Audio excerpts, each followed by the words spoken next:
आज के टॉपिक्स में हम लोग देखेंगे sum if, count if, product, now, today. पिछले क्लासेस में मैंने देखा था total, average, max, min, count कैसे निकाला जाता है। अगर आपको नहीं समझ में आया तो मेरा पिछला क्लासेस देख ले एक बार फिर से, और फिर टोटल, एवरेज, मैक्स, मिनी निकाल सकते हैं आप। ठीक है, तो आज हम लोग देखेंगे sum if, count if, now, today और प्रोडक्ट। चलिए स्टार्ट करते हैं। आपका ज़्यादा समय ना लेते हुए मैंने पहले से ही एक स्ट्रक्चर बना रखा है, जैसे कि ये आप देख पा रहे हैं।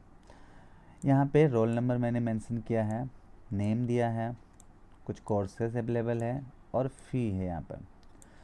अब यहाँ पर अगर हम सम यूज करते हैं फ़ी को, तो देखेंगे कि सारे का सारा टोटल हमको फ़ी निकाल कर दे दिया, राइट। बट हम ये चाह रहे थे कि सिर्फ DCA का ही हमको सम निकाल कर दें। अगर बेसिकली आप पिछला क्लासेस देखेंगे तो हम एक सेल का पूरा जोड़ने के लिए इस्तेमाल कर सकते हैं सम, मगर हम आज कंडीशन के साथ सम करने वाले हैं, क्योंकि सम इफ लगाने वाले हैं। तो अगर हम ये चाहते हैं कि इस सेल में, कंप्लीटली सेल में ADCA कितना है उनको जोड़ो ओनली, तो उसके लिए इस्तेमाल कर सकते हैं।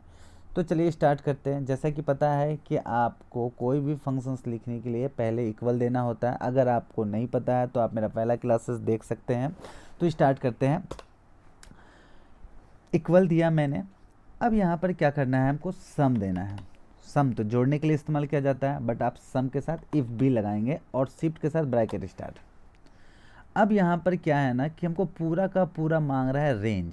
देख रहे हैं रेंज, तो आप यहाँ से यहाँ तक कम्प्लीटली रेंज देंगे, यानी C2 से लेकर D5 तक रेंज मैंने दे दिया। अब यहाँ पे कोमा लगाएंगे, और कोमा लगाने के बाद अब ये बताएंगे कि किनको जोड़ना है। तो हमने पहले ही बताया था कि मुझे ADCA को जोड़ना है, तो हमने इन्वर्टेड कोमा में ADCA मेंशन कर दिया, और फिर इन्वर्टेड कोमा को शिफ्ट के साथ बंद भी कर दिया। अब फिर कोमा लगाएंगे तो ये पूछ रहा है सम रेंज, यानी जोड़ना किस रेंज से है।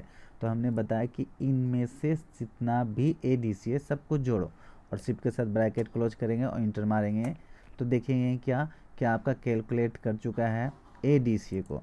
अब ये ADCA 1 हुआ, 2, 3, 4, मगर मैंने ADCA को यहाँ DCA बना दिया, तो रिजल्ट चेंज हो गया। तो ये था सम इफ।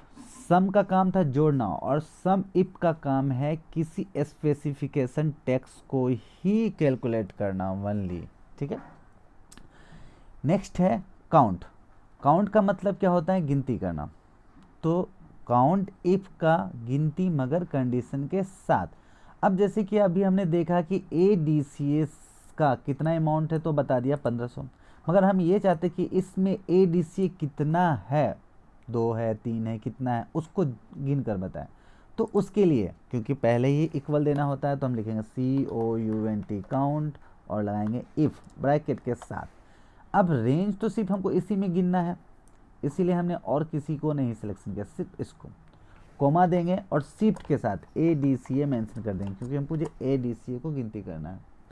इंटर प्रेस करेंगे तो बता दिया ADCA 3 है, जैसा कि आप 1, 2, 3, और इसको अगेन हम ADCA बना देते हैं, तो यहाँ पर होगा 4। और आप यहाँ पे देख पा रहे हैं कि यहाँ भी फिगर बदल चुका है। एक और काउंट इफ का एग्जांपल मैंने यहाँ पर आपको दिखाया है।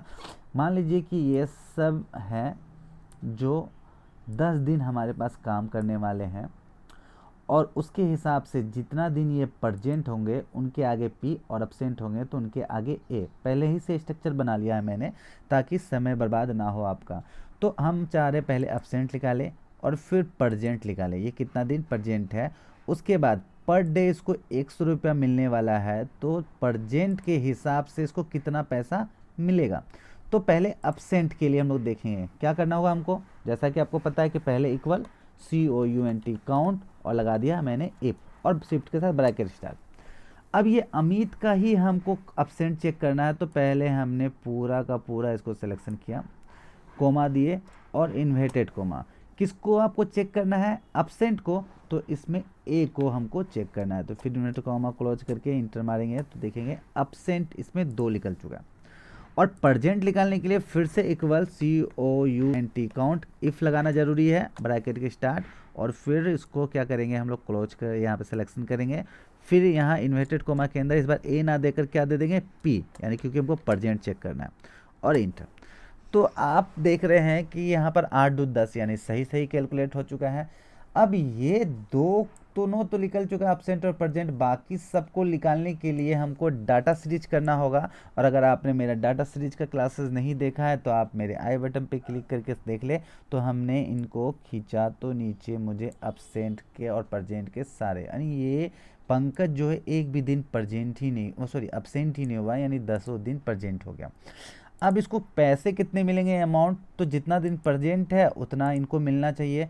तो इन दोनों को अगर हम मल्टीप्लाई कर दें तो मुझे रिजल्ट मिल जाएगा।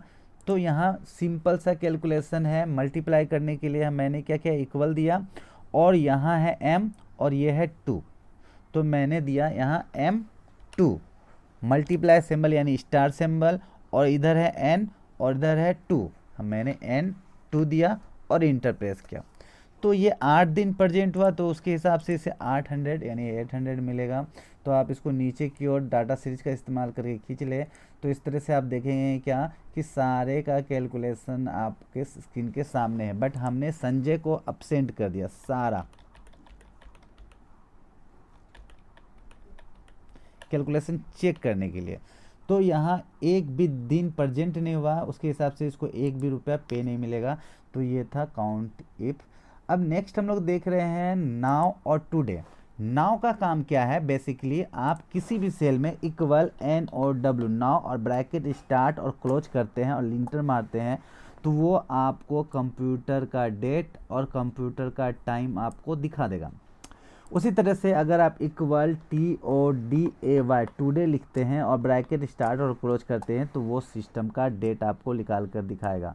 तो ये था आज का टॉपिक्स। अगर मेरा वीडियो आपको अच्छा लगता हो तो आप उसको शेयर करें और लाइक भी करें, और कोई प्रॉब्लम हो तो कमेंट भी कर सकते हैं। Thank you.